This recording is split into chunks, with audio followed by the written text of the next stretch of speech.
Welcome to Eye on IMS. I'm Pat Hindle, and I'm here with Gary LaRue.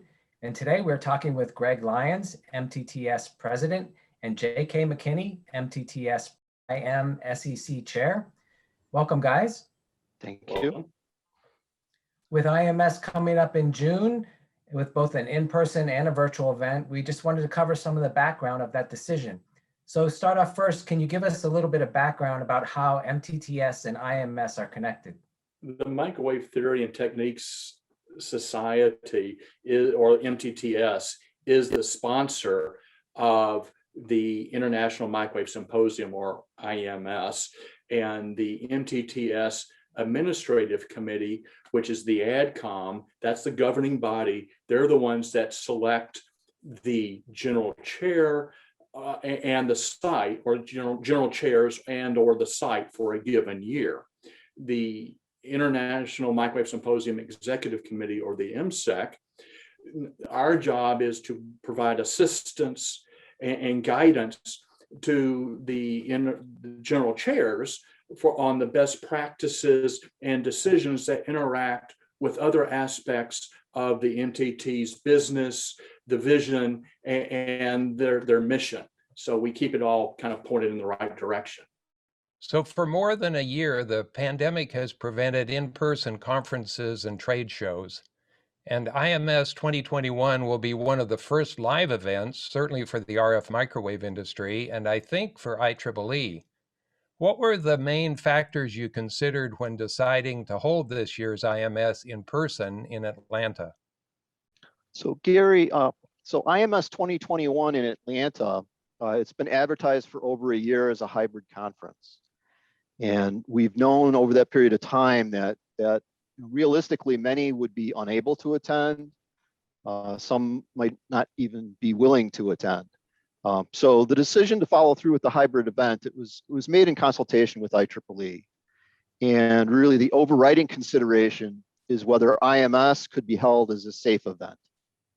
And we feel that it can be held as a safe event. It's well understood how we all can protect one another from COVID, and with the rapidly increasing percentage of the population being vaccinated or having developed immunity. So IEEE has already held hybrid conferences in person in other parts of the world, and we felt this was the right time to move forward.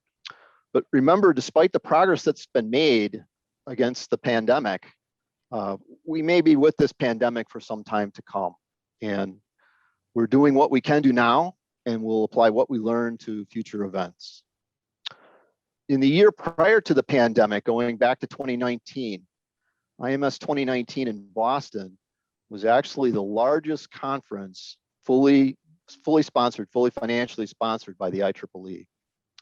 And we've done surveys of former IMS attendees, and they've indicated we should expect to see about 25% attendance level in Atlanta. So if we take that 25% attendance level and we go back to 2019 and we rank that among IEEE conferences, it would rank as approximately number 15 out of all IEEE conferences financially sponsored in 2019. And that's about 1,000 financially sponsored conferences. So, so even though the circumstances are not ideal, it made sense to move forward with a conference that measures as a large IEEE conference that could be held safely. So why do you think it's so important that we get back to having IMS in person? Well, the last time we as a society were together was in San Antonio in January of 2020 for the Radio and Wireless Week, the IMS Technical Program Review Committee, and the AdCom meetings. For others, it was, and most of our exhibitor partners, the last time we had a chance to meet face-to-face was in Boston in 2019. That's a long time to go without being able to say hello to your colleagues and your friends in person. And it should also be stated that being able to talk with an author, discuss a perplexing concept, ask a vendor about how well their product functions are extremely important.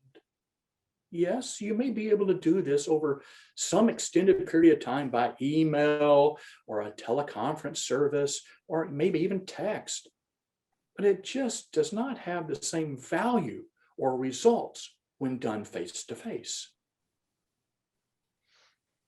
So Pat, we've learned a lot over the past year about hosting virtual events, and it's very clear from the feedback that we've gotten over the past year that in-person question and answers, informal hallway discussions and dinner discussions, impromptu meetings with colleagues are tremendously valuable. Now, that's not to say that virtual events are not in many cases the best choice, but it does seem that virtual events work better when the content leans towards learning or mentoring. And you can have some very big responses to virtual events where that's the key content. But in-person events really do seem to have a clear edge for reporting leading edge research and development. Yeah, the networking is a key element that certainly is lacking in virtual events. So obviously you both have decided that you will be in Atlanta. What influenced your decision? Did you have any hesitancy, and what are you looking forward to most in Atlanta? So Gary, absolutely. I'm looking forward to going to Atlanta. I'm looking forward to attending both the in-person and the virtual IMS 2021. So I'll be in Atlanta. I'll be acting as MC for several activities in Atlanta, including our Society MTT Awards banquet on Wednesday evening. And I should note that organizing a hybrid IMS has involved organizing not one, but two events. And it has been a tremendous amount of work for our general chairs, our volunteers, IEEE staff, MTT staff. All of them have gone above and beyond what is required in a normal year, and really proud of them.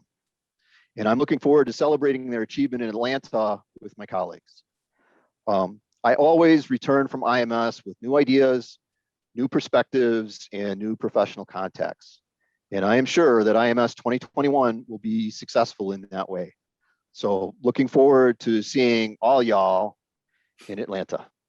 Thank you, Greg and JK, for joining us today to discuss IMS 2021. And thank you especially for giving us a detailed discussion of the thought process behind going forward with a hybrid conference. It will certainly be a memorable event as we gather in person in Atlanta and then follow that with the virtual event. Thank you both. Thank you, Gary. Thank you, Pat, for the time. And to all of our audience friends, please don't hesitate to register. We look forward to seeing you in Atlanta. Thank you, Gary and Pat, and we will see you in Atlanta. Take care. And to our viewers, join us again for our next Eye on IMS program. And as they said, don't forget to register for IMS 2021. We do hope to see you in Atlanta.